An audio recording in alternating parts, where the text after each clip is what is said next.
How is everybody? Good. We're down to the core team here, right? This is like the end of the party. So I think we're going to have some fun. This will be a quick presentation, and it's very much centered on you, and particularly on your own kind of value proposition.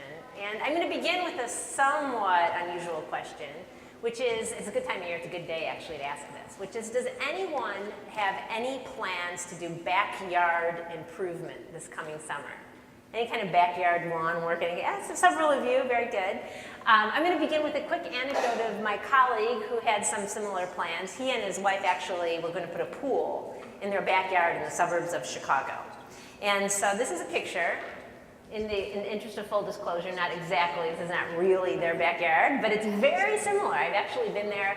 My colleague and his wife hosted our whole team there and had a nice party one day, and it's really gorgeous. And they spent a lot of money, not just on the pool, but on the landscaping. As you can see, it's really similar to this. And they hired the landscaper who did the work to actually maintain the property. And at first it was great, and they were excited about this, wanted it to look as pristine as it does in this photo.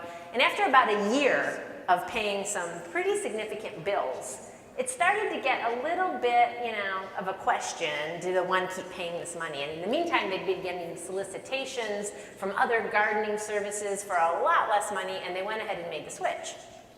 And at first everything was fine. But a couple of months in, all of a sudden, it starts to kind of not look quite the way it did, right, when they first made this decision. And there are vines growing where there weren't, and there are overgrown bushes and weeds and you name it, even insects and pests that hadn't been there before. And they realized they made a mistake. And they realized, among other things, that they had actually, kind of one day when they were hoping that they were mowing the lawn beyond the walls of the little rainforest they created, they realized that they had fired a landscape architect and they replaced them with a gardening service. And it was a very, very different level of service. Now, you could argue that this whole thing took place because the owners of the property never asked the service what was being provided. But of course, you could also argue the opposite, which is that the problem was with the service provider because they never said what they were providing. It was a classic kind of misunderstanding of the need and the value that was being provided. And we're going to come back, and I'm going to give you the PS to that story as we wrap up shortly, and we'll revisit this idea. But at this point, what I want to kind of raise your awareness of is something that we see going on across categories. That people today are asking that question about value. Is this service really worth it? Not just about their landscape architects and their gardeners and their contractors, but also about their accountants and their attorneys. And make no mistake, they're asking it about us. They're asking it about us in this industry. And we know what the answer is. I know what the answer is. Among the various kind of duties that I have on my job, in addition to getting to speak with folks like you, I have the opportunity to do a lot of one-on-one coaching with advisors, and I also have a lot of opportunity to sit in research rooms where I hear your clients, your proverbial collective clients, talking about what you do for them. And I know what it is. It is amazing. You make their goals and their life possible in a way that it may not otherwise be. And so the answer, we know, to this question of are you worth it is unequivocally yes. But the question is, can we package up that value? Can we take the fact that you're worth every last penny and bring that out as a story to clients? Can we make sure that they know the value that you provide? So that's really our challenge for the next few minutes that we have here, is how can we make sure that you are in fact priceless? We know you are, but how can we wrap that up and demonstrate that you're worth it? So we've built this presentation around what we have dubbed your personal worth it story. And so that's how we've really kind of approached this. We are a group within Invesco. Perhaps some of you have seen some of this work over the years because we've been doing this for 20 years now. We have a group that's devoted entirely to helping financial professionals get more business, grow and develop that business, and maintain it, right? Get, keep, and grow that business. And we do it all centered within what we call the critical yard, or the 3 feet between you and your client. That is where, when you think about it, it all happens. Despite our acumen, despite the analysis we bring to the table, despite everything that we're doing behind the scenes, if we can't translate it in those 3 feet, it's difficult for the client to move forward. And so that's really where we focused our efforts. And our partners in doing this, we've been working with for 10 of those 20 years, a group out of New York called Maslansky and Partners. So we truly have been partnering with them for a decade and have produced in partnership with them what has amounted to the largest, most comprehensive study of financial language on the street. And the way that we do this is we work with them using their unique methodology to uncover the emotional response to language. Now that is not normally a word that we use at conferences like this, the word emotional. We usually talk about facts and figures and charts and graphs, not emotions. Why do we care about emotions? What do you think? Why should we possibly care about an emotional response? Yes, sir. They drive decisions. They completely drive decisions, thank you, right? You could argue that all of us, despite how analytical we may be by nature, make decisions emotionally, and then we fill in, because you're smart people, you fill in that decision with facts and rationale and logic behind it, but make no mistake, those decisions rather, are made on a gut emotional level and backfilled with rationale. Now some of you are looking at me a little bit skeptically still, so let me just ask a quick question, if I may. If you're married, would you please raise your hand? I'm married, I'm going to raise my hand. So I'd say most of you are married. Did anyone who just raised your hand make a decision? Did you either issue or accept a proposal of marriage based on a spreadsheet? There's usually like one guy. There's usually like one guy in the back that's like, yeah, I kind of did, right? But for the most part, we all know on a gut level that we make decisions, big decisions especially, on a gut level, and then we fill it in with the rationale that we need. So it's so important to get a handle on that. And that's what we did in this work. We began by speaking with folks like you, with insiders, experts, who could give us a handle on the baseline language that's being used. And then we go out and we do a series of what we call dial sessions. This is the unique part. We get groups of investors together. We put a dial like the one you see on the screen in the middle into their hands, and we ask them to turn it to the right if they like and believe what they're hearing on a gut level, and to the left if they don't. So follow those words. If they like it, if they believe it. Is it resonating? And what we're able to do then is measure that on a moment-to-moment basis. So you can, there's no audio on this, but you can kind of see that whatever is being said right here is kind of neutral at first. 50 is neutral, that's the baseline. The goal is to get to 65, the persuasion threshold. Something goes really right for a while, but then all of a sudden starts to go south, and we finish at what we call below, really, the damage threshold, which is 35. That's where our desired outcome is not only probable, but it's actually a point at which we're in danger of alienating or angering the client beyond the subject at hand. It's a very negative place to be. So we're able to do that, and we're able to get these gut level reactions, and then we listen behind two-way mirrors for hours and hours and days of our lives, literally, and we listen for what we think we're hearing, and then we quantitatively measure that. And we do a national survey with investors to make sure that it's statistically significant what we think we heard. And that yields really the work. And so we're going to share that with you, all based on this kind of simple idea that words matter, sometimes more than we give them credit for, and that it's really, unfortunately, not what you say, it's what people hear. And there is a space, almost always, would you agree with me? Almost always between what you say and what people hear, and it's that gap that we set out to solve for. That's really the thesis statement of this. So in front of you, I think you should all have these little packages of cards. Have those been distributed yet? I think they have. They look like playing cards, thank you. They're shrink wrapped. The hardest part of the exercise is getting the shrink wrap off. This is your mechanical skill for the day. But once you get those open, I'm gonna ask for your input here. It should just take 60 seconds or less.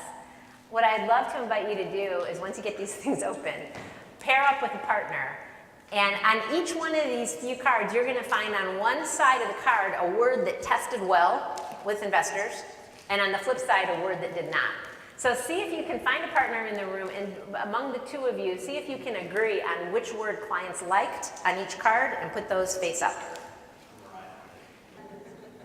All right, so thank you for that. I will, of course, reveal the answers that the research showed. But I'm not going to do it all at once. I'm going to do it within the context of what investors are saying, or specifically what they are crying for. That's the term that we've used because we realize it's this important to them. This is some of our most recent research. So it's literally like we've got our finger on the pulse of what investors are looking for from us as an industry right now, and we framed it in terms of these 3 cries from investors. So cry number 1 that we uncovered through the research is be smart with my money. And what they're referring to is not our investment acumen or our recommendations, but instead our respect to their hard-earned money that they're paying us to manage. They want to make sure that they're being savvy consumers. They want to make sure that we're being respectful of the money that they're paying us in terms of fees or compensation.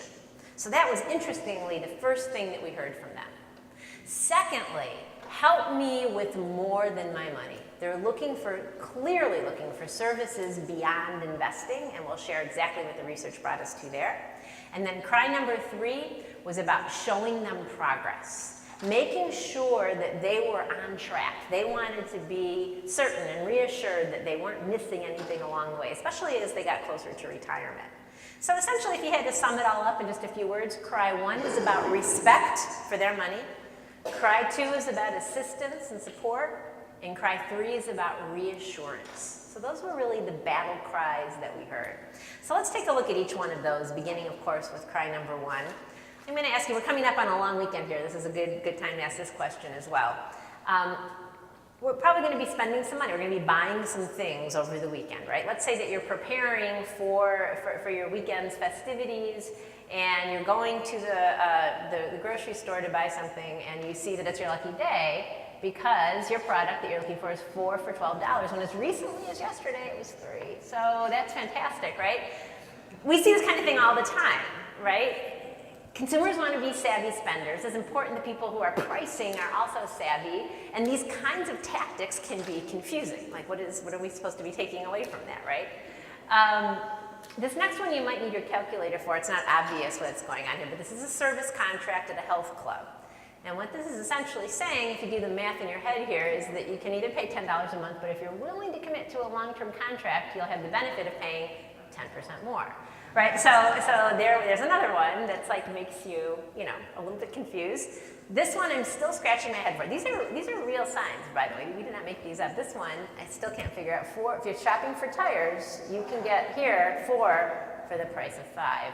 And even if you don't want to do the deal, you might want to consider it because if you read the fine print, apparently the mirrors don't smoke. So there's a benefit beyond even the price.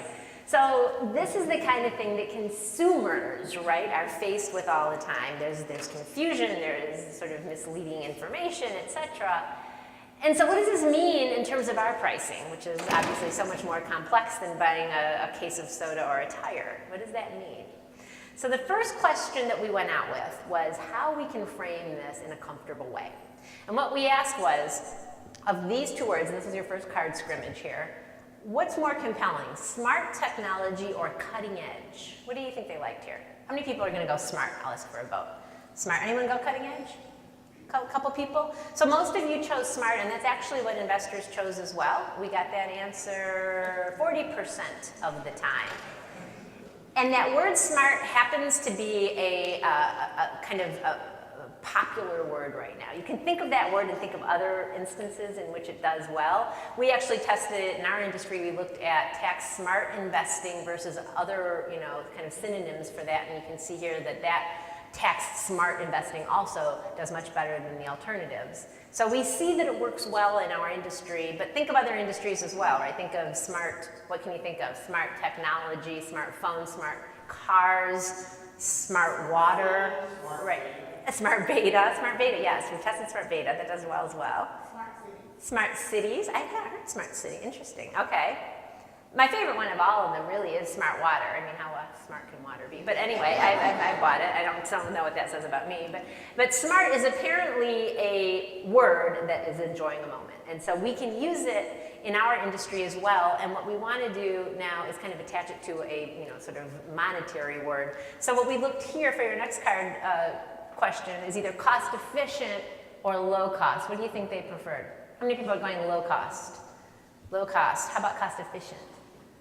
Cost efficient wins, I think, in our room, but quite a few of you voted for low cost, which I completely understand because it's being pounded into our head that that is the priority. But when we asked investors, look at that, they got to choose 2 factors, that's why the numbers look as they do, but 83% of them chose cost efficient as one of their top 2, and only 36% chose low cost as one of their top 2.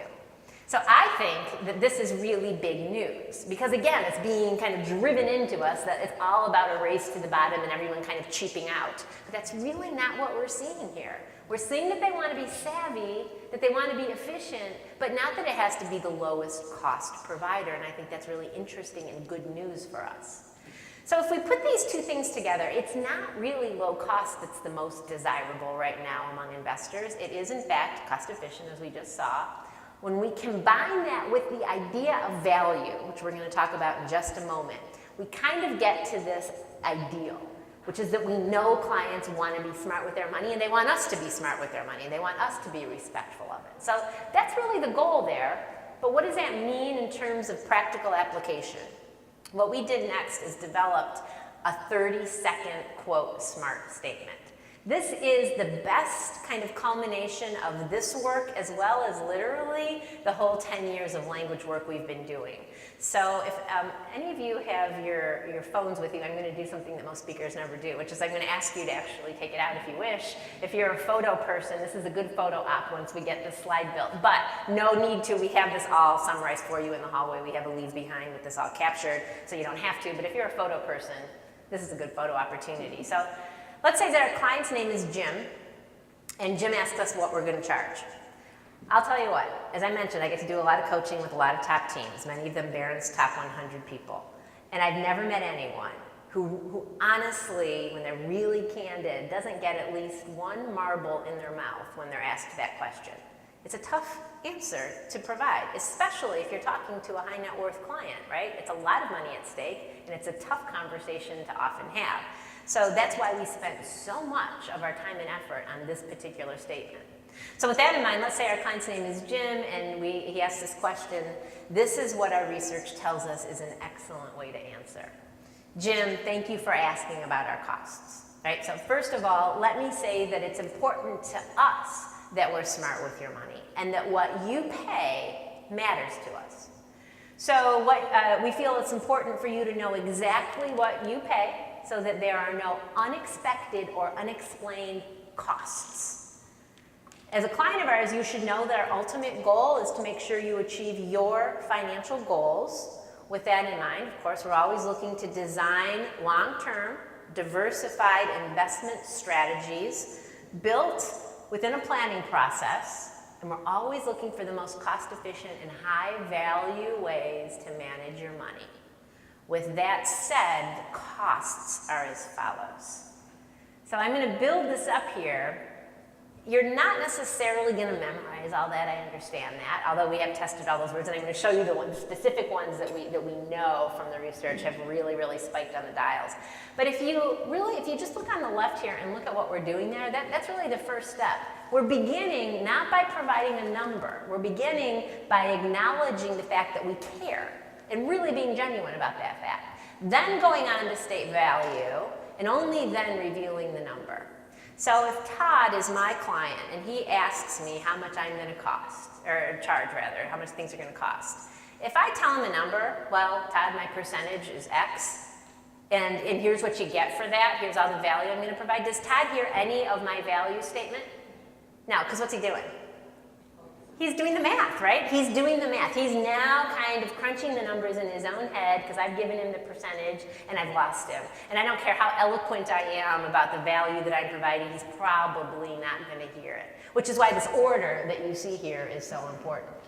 So beyond that, let's look at some of the words that we know work. We could spend hours on this, but I just want to highlight a few things. All of the blue bars are the words that have tested very, very well. We've already talked about a lot of them, but I'm going to point out, first of all, in the first paragraph, that word costs, because we don't normally use the word cost, do we? What do we use? Fees. Do you think that clients like to hear the word cost better or the word fee better? They do. I would be showing it to you, right? You're absolutely right. Fee, I always joke, truly is kind of the F word. It really is a divisive word, and we've tested it for 10 years, and it's never ever tested as well as the word costs. And the reason why, anecdotally, and I say that because I can prove to you that costs wins over fees every time we've been testing it for a decade. So I can show you the numbers. I can't prove to you why, because we don't know why people selected what they did on the quantitative. But we do know from sitting behind those two-way mirrors for hours on end, some of the anecdotal things that they say. And what they say, when you listen to them talking about this word, is that the word fee is almost always punitive. So think of instances in which you personally have to pay a fee. Can you think of a few? When was the last time you had to, last time you had to pay a fee? ATM fee, right? Bank fees. Sometimes you gotta pay 2 of those. Parking fees, there we go. We're in a hotel. What about when you go to check out from your hotel room and you think your rack rate is gonna be $195, but it's not, because there's a resort fee and a tourism fee and a tax on that fee. I had a guy the other day say court fees. That's probably a separate workshop, but you know, it's usually not a good thing. Cancellation fee, late fee, luggage fee, and the list goes on. It is usually not good. And so outside the walls of our industry, you have these kind of negative connotations, and even though we don't see it that way, and even though we even see the advantage of being a, quote, fee-based advisor, when clients hear that, it doesn't usually sound good, and I think that's why we see the numbers that we do. So costs is a much more comfortable word, and what they say anecdotally about that word is, well, of course there's a cost of doing business. I'm comfortable with that. I don't expect to get a professional service for no cost, or for free. So fee does not work nearly as well as cost. I'm just going to give a shout out to the middle here, long-term diversified strategy. We've been testing those words for 10 years too, and they always, always spike very, very high on the dials. And think of how generally applicable those words are. So all the blue words test very well. We've obviously put a lot of time and effort into this idea here because we believe it's that important. It is important that clients know that you respect what they pay you. And also because we don't want that conversation to go awry. And so what I'd like to show you here is a video. Yes, sir. I see what you're doing there, and I like it. But if my clients asked me a question, and I took that long to get an answer, they'd kill me. That's a really good question. So I don't know if you heard that. It was a comment that it might be too long to say all that. And you're absolutely right. You don't want it to go too long. People are people, right? So you can't necessarily say that everyone's going to react in the same way. We actually talk to investors about that in the focus groups. And if you were to put off the answer to the charge question, to the end of the conversation, if I asked you that question and you said, okay, Lisa, I'm going to tell you what that is, but let me review some things with you first, and I'll answer your question at the end of our meeting. They clearly said that would be really frustrating to them. You could play with that. You could maybe shorten that middle a little bit. Maybe you could just kind of pick a few highlights and kind of just see how it feels for you and your clients. But you're right, you don't want to stretch that out too much longer. That's a great point. Yes? Yeah. Going to his question, I think it's the opposite. I think you say none of that, and you say it in such a way that it's this. That's really cheap. Yeah. You don't say the words that's really cheap, but you have that demeanor. And looks like you're so defensive about it, you got to present a court case for why this thing's just going to be okay. Good point. I hear that sometimes too. Everyone's got a kind of different style when it comes to this. It's got to work for you. That's the most important thing. It's got to be natural. It's got to feel comfortable for you. So we have two different ends of the spectrum there, and maybe some of you are somewhere in between. Make it your own, but know that these words really are happy words for investors, and we can kind of show that to you, quantitatively. But thank you. I appreciate that. Anyone else? Yes. When it comes to working with a future client or prospect, when would you bring up the question of the fee? Assume they didn't bring it up. Yeah. Would you place it at a certain point in the discussion, at the end, in the middle, what is your research? So we haven't actually researched the timing aspect of that. I don't have any data to show you on that. I have gotten that question before, and I find it's a little bit of a personal, like a subjective question. I'll actually open it up to all of you, because I'm guessing that from my experience in talking with folks like you, there's lots of different ideas around that. Some people want to tackle it right at the beginning. Some people want to tackle it only when asked or at the end. Anyone have any thoughts? It really is kind of an opinion, personal kind of a question. Yes, sir? We tend to lead with it and read out the time answers. So in the initial email, everybody's required to do a financial plan first. That plan can cost $5,000. Let us know. We can set up a phone call. So you just tackle it right at the beginning. Yep. You don't pay $5,000 for a plan now. Yep. So you just said. Anyone else have any other thoughts? Yep. I usually work on a value add process, so I explain the process and how much value we add, and then I talk about the fee. So you're really kind of following this model a little bit more. Yeah. Yeah. Very good. Yeah, there are different reactions that I hear all the time, and I don't have any specific data for you, but it is a good question. Thank you. All right, so we also really don't want this conversation to go awry, and this is a what not to do example. Let's take a look at this. Can we get Robert up on the Skype? And as you're doing that, let me ask the questions. I've got a way with Robert to get to the bottom line of what we need. There he is. Robert, thank you so much for taking our call. Remember my wife, Laura? Hi, Robert. We've just received our statement and we've got some questions. So we've got questions on the statement we just got. Well, that's what I'm here for. What is this 1.25% fee? It covers a retinue of kinds of what we have, not only on our side, but certainly throughout. Just realize that it is going very much to a good cause. Well, that's what I wanted to ask. So what does the money go towards? A lot of stuff. Probably more than I could even name here, but let me just do some highlights here.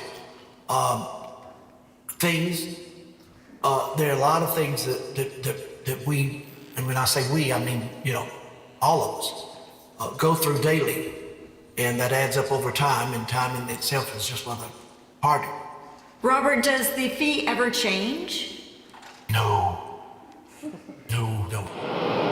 And well, I mean, it's not that I don't understand a lot of it. This is just between us. You know that. Nobody else.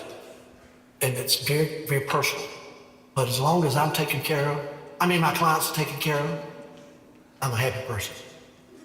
So what we're hearing is that it's a 1.25%, may or may not change. Is it fair? 1.25 is fine if you feel the need to go 1.50 to it. Whatever is in your heart is going to be fine with me because, granted, I have several kids and all that I want to go to good schools, but that's just not my head. And listening to what we have with that with communication, which is so important. So let your heart be your guide and your wallet. Robert, so let's assume that it's fair. Do we have a list of the services that we get for the fee? No. I know, but I think if I start putting on paper or whatever, you lose control. And I don't like to lose control. Last time that happened, So this gentleman is named Derwin Fincher. He's a comedian and bills himself as a double talk artist, and he goes across different industries and kind of confuses people. So a little moment of levity before the 3-day weekend, and of course a silly kind of just what not to do example. And in all seriousness, it is really critical, and again on a very serious note, to be ready for that situation, to be ready to explain and feel confident about your cost structure. So this is a transition between cry 1 and cry 2. You have seen this adage before, that price matters most in the absence of value, and the opposite is also true. It matters least in the abundance of value. So what is it that clients want? As we move on to cry number 2, we see that clients are looking for help beyond their money, right? They're looking for help beyond the investments. And they were unequivocal in this opinion. We saw that 95% of them, of course, believe that a good financial advisor does more than executes trades. And if we have a practice that does take this approach, what are some of the best words to use to describe that practice? We see here, I'm kind of revealing my answer here already, but that full service was the winner in this card scrimmage exercise, that we have 61% of them choosing that, only 24% choosing full value. Probably because of just a plain English kind of vantage point. It was easier to kind of hear it, they'd seen that word more, etc. So full service wins. And in terms of what they want, this is kind of the crux of this idea. The list I'm about to share with you is a top 10 list, and it bubbled up from almost 60 different factors that we measured. So the fact that it makes the list at all is actually quite significant. But you're going to see some big differences in the numbers between the bottom half and the top half of this top 10 list. So let's take a look. Again, the fact that they're here, that they made the board is significant. So the number 10 thing that they're looking for is active cash management. Then it goes to coordination of financial care with other professionals, attorneys and accountants. Insurance gets a 10% kind of measure here. Online access and estate planning. All of those make the board, but you can see that the numbers aren't exactly going to get us to jump up and down. But when we flip to the next five, the top five, the numbers change significantly, especially at the very top. So number 5, we have minimization of tax. We have personal attention with regular communication. We've got construction of a portfolio with complementary investments, and we're in the 30s with those. But look at what happens here when we get to number 2. The simple idea of finding the right investments catapults us up to 64%. And a financial plan that fits your life goals gets us a 67% approval, right? So they got to choose multiple factors. If you look at those two, they separate themselves head and shoulders, and they can easily be combined into a simple idea that our clients are looking for a financial plan with the right investments that fits your life goals. Your life goals. It seems easy, it seems simple, it seems obvious, but I can tell you that many of your competitors do not offer financial plans. I can tell you how much research we've sat through where clients believe they have one, but if you ask them a couple questions about it, they don't have a financial plan, right? They have a statement, they have a portfolio, they have a number on the back of a napkin, but they don't have a true financial plan. So the fact that you can bring this to market, if you can package it up in this way, is a real differentiator and obviously among their very, very top priorities. That word your, by the way, seems like something we shouldn't even necessarily have to pay attention to. It's really powerful. The word you and your, whenever we use it in the dials, we see spikes every single time. So your life goals is a really important part of that. So if you are offering that extremely well thought of and valuable service, how can we kind of position the strategies that we might use to execute it? What do you think they liked here? Progressive or current? How many people are going current? And progressive wins in our room. That's what they chose to. That was the winner with investors. They chose 44% of them rather chose that word over the word current. So probably because it has implied growth, right? Movement, progress. Let's say that we want one word to explain this whole idea. Is it going to be our approach or our mission? How many people vote for approach here? Approach and mission? Mission wins, and it's certainly the more common word, but it's not what they chose. Look at that, 49% of them chose approach over mission. They anecdotally, again, behind the two-way mirror, said something about the word mission pretty consistently. They said that it sounded like it was a word about whom? About the advisor, exactly. So if I tell you that we've got a mission in Invesco or that I have a personal mission, it seems like it's about me, and it's sort of like, who cares? Right? But so the word approach was really much more palatable to them, obviously. How about the best label for an account where the advisor makes decisions on your behalf? What do you think they liked here? Well, first of all, which of the two do we use most often? Discretionary account, right? But do you think that that's what they chose? How many people think they go discretionary here? Yeah. Some of you chose it, but most of you chose advisor managed, it looks like, and that's what they chose as well. 58% of them went with an advisor managed account. Again, probably because it was easier for them to understand. The word discretionary account, they kind of understood, but they weren't sure who had the discretion. Is it me or is it you? So, right, so account advisor managed was easier. So I'm going to play for you now a quick statement. This is just less than a minute. It's a financial planning statement. So as you are touting, and I know that I'm guessing all of you are offering plans to your clients, and again, that in and of itself is such a differentiator, but what words and what language can we use to really make this message connect? So again, 50 is neutral on these dials, and the goal is to get up to 65. This is spoiler alert, this is a good one, but see if you can see where we see some upward movements and spikes as you're describing financial planning capabilities. I've been in this business a long time, and over time, I've developed a process for working with my clients that puts them in the best position to succeed. The first step of that process is asking the right questions to get a picture of your financial situation and where you are today. The second is understanding what your goals are for the future. The third step provides an honest assessment of how attainable those goals are. Which goals are most realistic?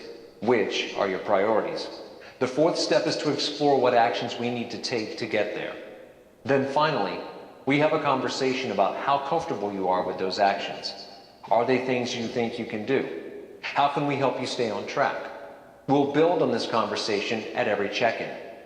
Having a tried and true formula like this provides a firm foundation so you know what to expect and can feel confident that we're being thorough. So what'd you pick up? What spikes did you see? Any observations? Yes. You, Lots of. action, Yeah.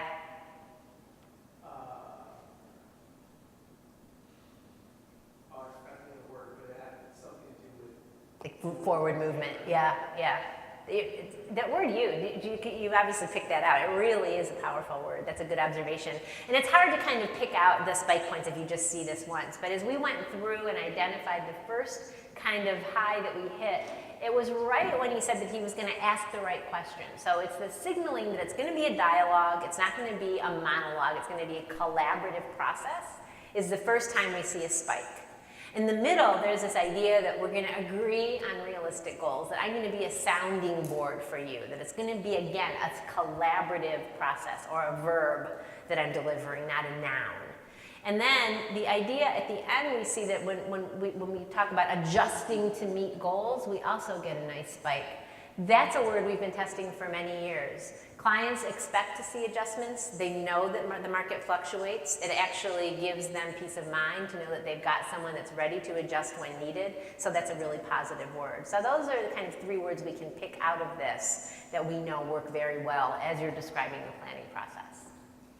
And so as we wrap up cry number 2 and move on to the last area, the idea here is about really being proactive about this. Taking this service that you provide, packaging it up, showcasing it, because we know that it is that important to clients, that they are looking almost unequivocally for this kind of support, and they're typically not getting it out there on the street. So this is a real advantage to showcase. And that leads us to the final cry here, cry number 3, about making progress. So first of all, just kind of setting the stage. We asked what kind of a financial plan would you consider to be superior or best?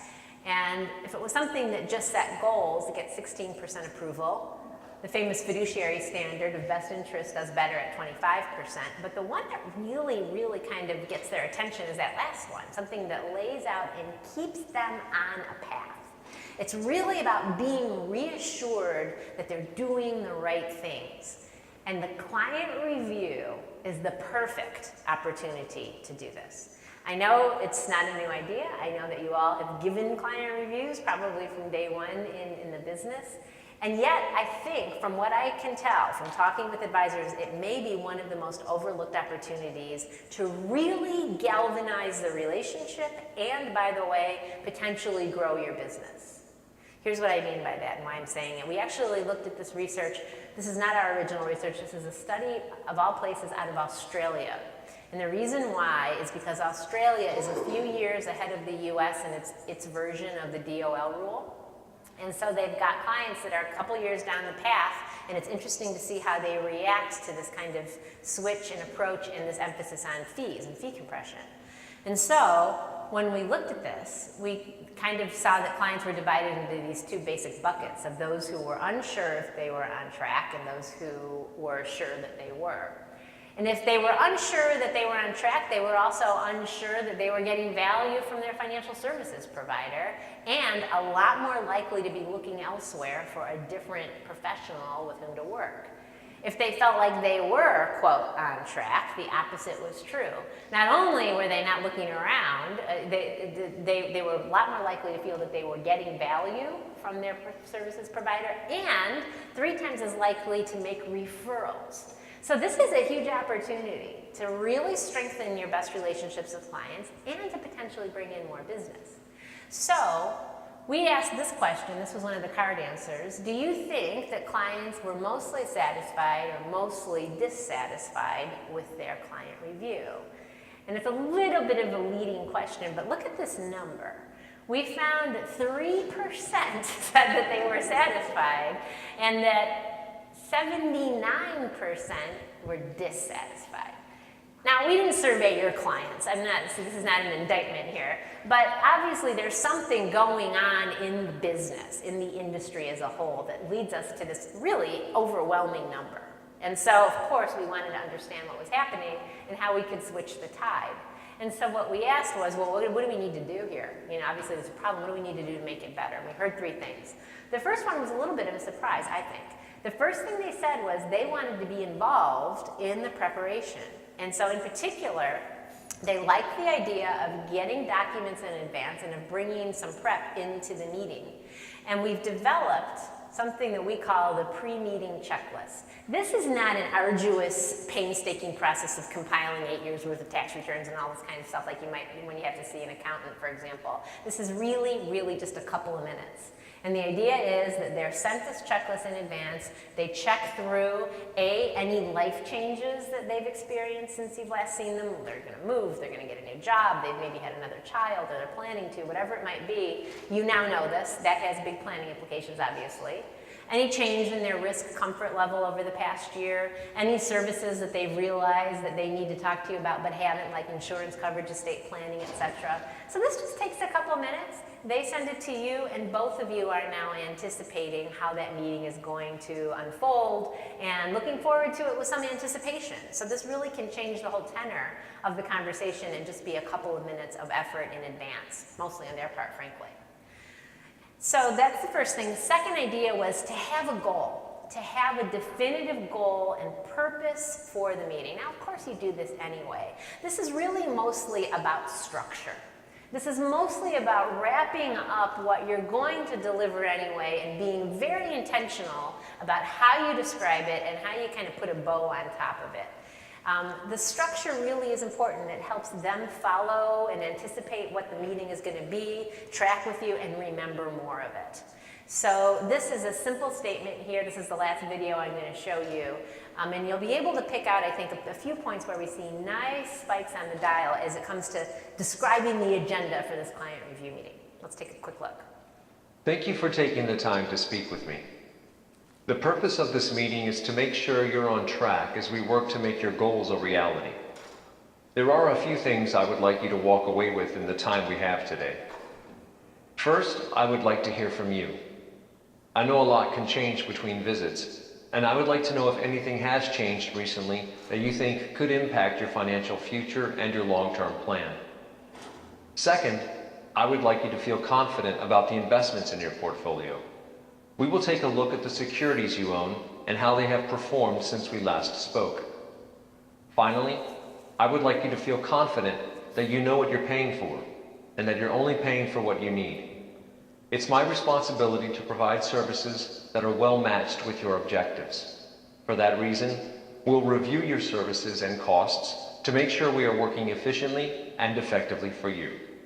Before we get started, is there anything I've missed or anything else you would like to cover? If not, we can get started right away. So straightforward ideas, but the thing to look for here that really makes us come alive, and by the way, we're in the 70s and 80s. That is rare air for investors. What that means is that they really like it, that they're really responding super positively and viscerally to what's being said. So if you break it down, it's pretty straightforward. It just provides the structure. Once again, it begins with them. I'm going to hear from you first. You get to talk first. This will be a dialogue. Number 2, instead of just launching into performance, it begins with that simple little idea of a benefit. Rather than just here are the numbers, let's take a look, it's I want you to feel confident. I want you to feel good about the investments that you've got, so let me review these with you. That's the second part of what we're gonna do, and it leads with that strong benefit. And then finally, I want to review your services, and we'll do this update together. So you're taking these ideas, breaking them down into a distinct structure, beginning with the benefit, and you get numbers in the 70s and 80s versus the 50s, which is just kind of treading water, right? So you get clients in a super positive place. The last idea here is very straightforward. It's the idea of follow-up, getting some kind of a follow-up email, a client summary letter that outlines the action steps and sets them up for the next kind of expectations is the last thing they wanted. And interestingly, we were curious as to whether this had to be done in person, and we found out that it didn't always. In fact, we had a 50-50 response here. 50% of them preferred that, but 50% were happy with a phone call or with a webinar or something of that nature, Skype. So it doesn't have to be in person. That kind of is a bandwidth increaser potentially. So as we wrap up here, we see that we have these three cries. Cry number one, be smart with my money, respect what I'm paying you. And our response, our tool for you that we've got on toolkits right outside the doors, you'll see them in a little spiral bound piece that has everything in here, all of these scripts, etc., all these tools. Our response for this one is that 30-second SMART statement. Cry number two, help me with more than my money. They expect it. 95% of them expect it. Our solution to that is to really be proactive, really showcase the financial capabilities, planning capabilities that you've got, and really bring that to market. And then cry number three, show me my progress. The client review is the perfect opportunity to really deepen those relationships and potentially get new business. So the whole idea of this presentation, we call it Priceless, is that price matters less when you are worth it. We know that you are. We know the value that you bring. If I go back to that opening story of the gardening service, the postscript to the story is that my colleague and his wife, a year after the kind of landscape, you know, the gardeners with the weeds, went back to that original service provider, and by this point, they'd actually raised their prices. So now they're paying even more than they did when they let them go, but they rehired them because it did not matter at that point. Why? Because they understood the incredible value that was being delivered.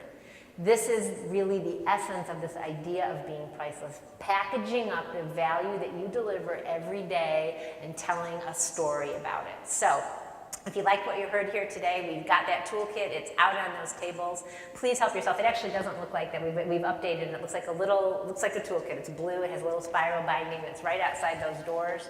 Please help yourself. And on behalf of Invesco, please let us know if you have any questions about this. We're happy to consult with you on customizing any statements, because we heard a little bit of that already in our room, that sometimes you've got different takes on it. We're happy to kind of bring other pieces of research that we have. Just let my colleague Todd Page know. He's there waving in the back. He can kind of set us up together. He's got access to the whole team. And thank you very much. We appreciate your time.